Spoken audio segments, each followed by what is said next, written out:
اعوذ باللہ السمیع العلیم من الشیطان الرجیم من ہمزہ ونفخہ ونفثہ۔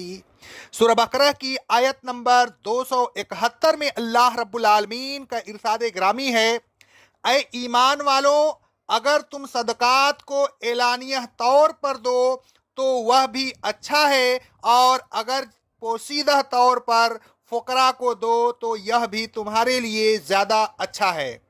ان صدقات کے ذریعہ اللہ تمہاری برائیوں کو دور کر دے گا، اور یہ بات اچھی طرح ذہن نشین کر لو کہ تمہارے صدقات ضائع نہیں ہوں گے، اس لیے کہ اللہ تبارک و تعالیٰ کو تمہارے اعمال کی خبر ہے۔ اس آیت میں اللہ تبارک و تعالیٰ نے صدقہ دینے کے دو طریقے بتائے ہیں، پہلا اعلانیہ صدقہ دینا، دوسرا چھپا کر صدقہ دینا۔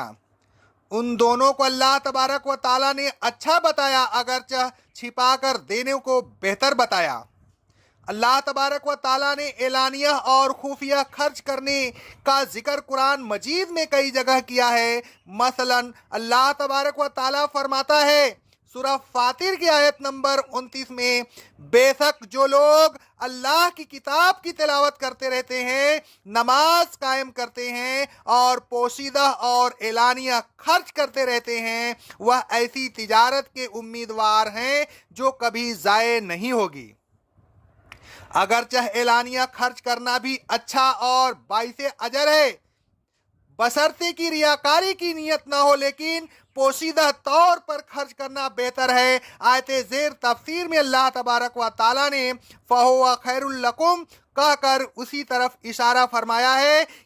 رسول اللہ صلی اللہ علیہ وسلم فرماتے ہیں، صحیح بخاری اور صحیح مسلم کی حدیث ہے، 7 آدمی ایسے ہیں جن کو اللہ تبارک و تعالیٰ اس دن اپنے سایہ میں جگہ دے گا، جس دن سوائے اس کے سایہ کے کہیں سایہ نہ ہوگا۔ اس میں سے ایک شخص وہ ہے کہ جب وہ کوئی صدقہ دیتا ہے تو اس کو اتنا چھپا کر دیتا ہے کہ اس کے بائیں ہاتھ کو نہیں معلوم ہوتا کہ دایاں ہاتھ نے کیا دیا ہے۔ اس آیت میں اللہ تبارک و تعالیٰ نے یہ بھی بتایا وَتُؤْتُوهَا الْفُقَرَاءَ کہ صدقہ خفیہ دو اور فقراء کو دو تو یہ تمہارے لیے بہتر ہے۔ فقراء کی تعریف کرتے ہوئے ایک اور جگہ اللہ تبارک و تعالیٰ فرماتا ہے سورہ بقرہ کی آیت نمبر 273 میں، تمہارے صدقات خاص طور پر ان فقراء کے لیے ہونے چاہیے جو اللہ کے راستہ میں روک لیے جاتے ہیں، روزی کمانے کے لیے وہ ملک میں کہیں آ جا نہیں سکتے، وہ کسی سے سوال بھی نہیں کرتے، اور سوال نہ کرنے کی وجہ سے جاہل سمجھتا ہے کہ وہ مالدار ہے۔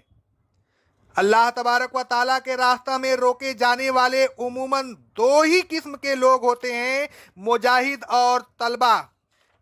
یہ لوگ کسب معاش کے لیے وقت نہیں نکال سکتے، ان کے تمام اوقات اللہ تبارک و تعالیٰ کے لیے وقف ہوتے ہیں، وہ اتنے خوددار ہوتے ہیں کہ کسی کے سامنے دست دراز سوال نہیں کرتے۔ ایسے لوگوں کو خاص طور پر کچھ نہ کچھ دیتے رہنا چاہیے، اور کیونکہ وہ خوددار ہوتے ہیں لہذا ان کو اعلانیہ دینے کے بجائے خفیہ طور پر دینا چاہیے تاکہ ان کی خودداری میں فرق نہ آئے۔ پھر اللہ تبارک و تعالیٰ فرماتا ہے وَيُكَفِّرْ عَنْكُم مِّن سَيِّئَاتِكُمْ اگر تم فقراء کے جذبہ خودداری کی ملحوظ رکھتے ہوئے ان کو خفیہ طور پر اس طرح دو گے کہ ان کی عزت برقرار رہے، ان کی محتاجی کا پردہ پھاس نہ ہو، تو اللہ تبارک و تعالیٰ اس کے صلہ میں یہ کرے گا کہ تمہارے گناہوں پر پردہ ڈال دے گا اور تمہاری خطاؤں کو معاف کر دے گا، اور یہ نہ سمجھ لینا کہ خفیہ طور پر دینے سے تمہارے صدقات ضائع ہو جائیں گے، نہیں، واللہ بما تعملون خبیر۔ اللہ تبارک و تعالیٰ کو تمہارے تمام صدقات کا علم ہوتا ہے، خواہ تم اعلانیہ صدقہ دو یا پوشیدہ، اللہ تبارک و تعالیٰ بے خبر نہیں ہوتا۔